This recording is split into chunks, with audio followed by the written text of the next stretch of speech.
The best automation always starts manually, and that's what we're going to talk about today.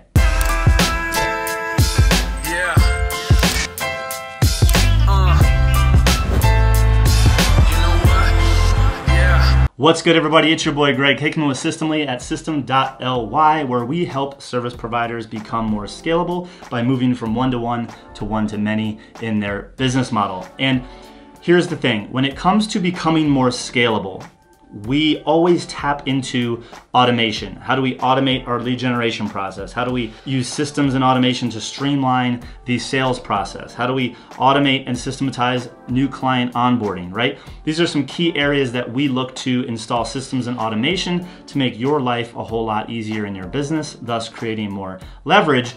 But the reality is, with all the free information out there today, I guess this video is free too, so beware. A lot of people tell you to create these crazy automated systems, and you'll see people drawing out these funky, decision maps and, wireframes on their whiteboards, and it really starts to get complex and it really starts to become overwhelming. And here's the reality. Oftentimes when you see that from people, you have to ask yourself, do they have a similar business to me? And do I need to make it as complex as it seems? Because sometimes in your business, you might be comparing yourself to someone else's business that is 5 years ahead of you.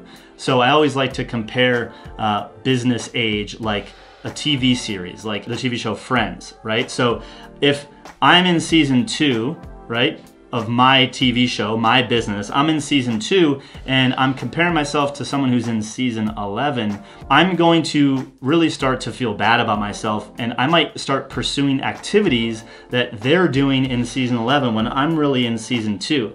There's tons of things that I need to get through in my business experience to be at that same level to even be comparing myself. What would make sense is for me to be comparing myself to where they were at in season 2. And so when it comes to automation, I need to look at like being in season 2 of my business or whatever season you're in, to what degree and what do I need to automate in my business, right? Because as your business becomes more complex, automation becomes more complex. And what you find is if you create complex automations for something that does not require it, it's gonna take forever to launch if it does get launched, and it's probably gonna make your life more complicated. So you need to look at your business, your model, and how you do things, and really start doing them manually. Because if you wouldn't do it manually, you probably don't need to automate it. If you always send an email to new clients, then that's something you can automate. If every time a new lead opts into a specific thing on your website and you want to follow up with them, yes, your follow-up can be automated because that's probably something you would do regularly in your business.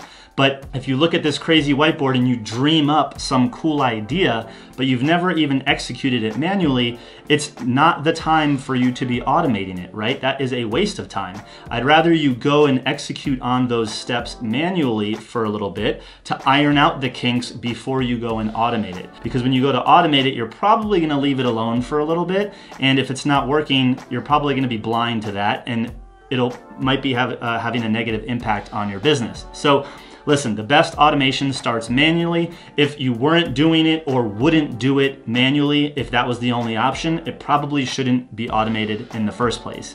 And one other sort of bonus tip when it comes to thinking about automation is automation isn't just about technology or a marketing automation tool. So as the owner of your business, as long as you are not doing it, it's automated.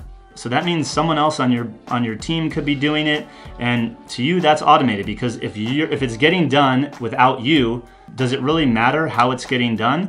If it's a piece of software that's helping you solve that problem, or it's another person helping you solve that problem, as long as the result happens and it happens the way you want it to be, right? Like the end result is up to your standards, then it's automated. So as long as you're not doing it, it's automated. The best automation starts manually, so don't automate stuff that you haven't done manually, or else you're over automating and you're automating too soon.